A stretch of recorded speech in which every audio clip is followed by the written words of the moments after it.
A wooden chair slammed against the kitchen wall. Lena froze. Her husband's voice cut through the small house like a knife. Why are you always helping everyone else? Look at this house. Look at yourself. He walked out and slammed the door. The silence that followed felt heavier than the shout. Lena stood in the middle of the kitchen, holding a bowl of soup she had made for the neighbor's sick child. The soup slowly cooled in her hands. But this was not new. In the quiet village of Brookvale, everyone knew Lena. If someone's roof leaked during the rain, Lena climbed the ladder. If a mother was too tired to cook, Lena brought food. If an old man felt lonely, Lena sat beside him and listened. If a young boy got into trouble, Lena spoke gently to him like a mother. People often said, "Lena has the kindest heart in this village."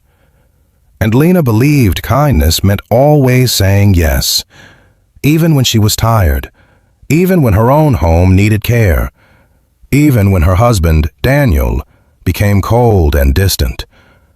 But Daniel was not always like this. When work at the factory was good and money was coming in, he laughed more. He spoke softly. Sometimes he even brought flowers home. But when work slowed down and stress came in, Daniel changed. He stopped talking. He stopped smiling. And Lena tried even harder to make everything better. One cold morning, her neighbor Clara knocked on the door. "Lena, please," Clara said. "My baby has a fever. I need to go to the pharmacy. Can you watch him?" Lena didn't even think. Of course. An hour later, another knock came. It was Mr. Howard from down the road. "Lena, my fence broke during the storm. I don't know how to fix it." "I'll come," she said. That afternoon, she helped the young man, Leo, who was always getting into trouble. She talked to him for almost 2 hours, trying to guide him onto a better path. By the time Lena returned home, the sky was dark. Daniel sat on the couch. "Where were you?" he asked. "Helping Leo." Daniel laughed bitterly. "Of course you were."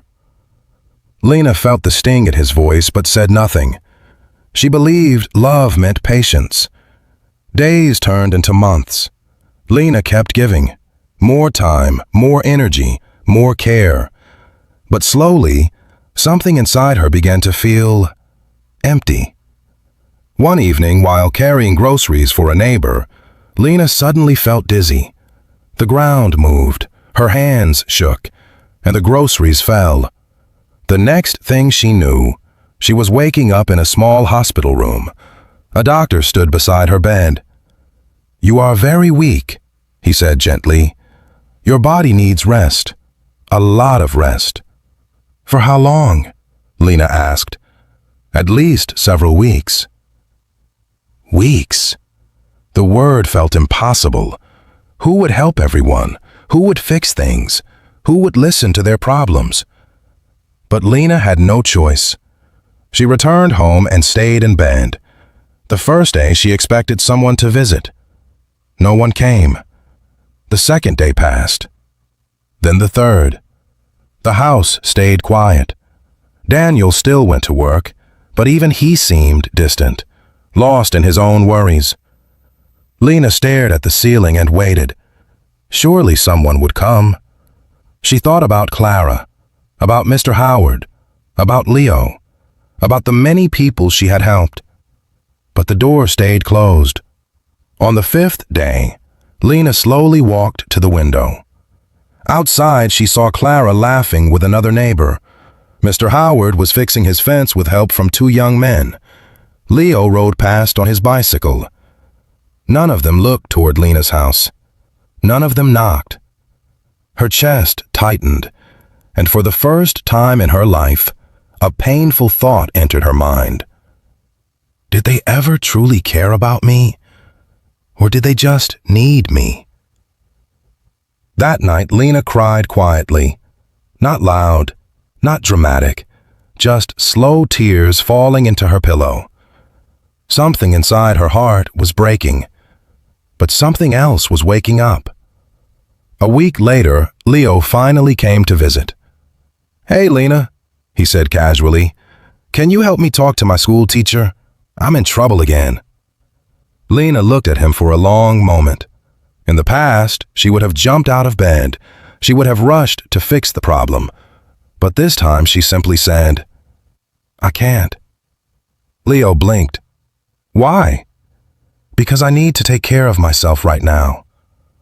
Leo looked confused. Then he shrugged. "Okay." And he left. The door closed again. But something strange happened. Instead of guilt, Lena felt calm. A small but powerful calm. Days passed. More people came with requests. "Lena, can you watch my kids? Lena, can you cook for my family? Lena, can you help me fix this?" Each time, Lena smiled gently and said the same words. "I'm sorry. I can't." Some people seemed disappointed. Some looked surprised. A few never came back again.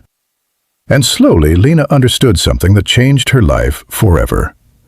Many people had loved what she did, but very few had loved who she was. If this story is touching your heart right now, take a moment to like this video and subscribe to Tales with Brainy. Stories like this remind us of truths we often forget. Weeks later, Lena grew stronger. Her body healed, but her heart had changed. One evening, Daniel came home from work. He looked tired. He sat down quietly. For the first time in a long while, he spoke softly. "I was scared when you got sick," he said. Lena looked at him. "Why didn't you say that?" Daniel sighed. "I didn't know how." For a moment, neither of them spoke. Then Lena said something she had never said before. "I can't carry everyone anymore." Daniel nodded slowly. I understand." Something in the room felt different, lighter, real. From that day forward, Lena still helped people, but only when she truly had the strength, only when her heart felt full. And the strangest thing happened. Some people disappeared from her life, but the ones who stayed began to treat her differently. They asked how she was doing. They offered help. They listened. One quiet afternoon, Clara knocked on her door again. But this time she held a warm meal. "I thought you might like dinner tonight," Clara said shyly. Lena smiled. Not the tired smile she used to give, but a real one. Because now she understood something powerful. Real love does not grow from constant sacrifice. Real love grows where care flows both ways. And sometimes, the bravest thing a kind person can do is simply say no.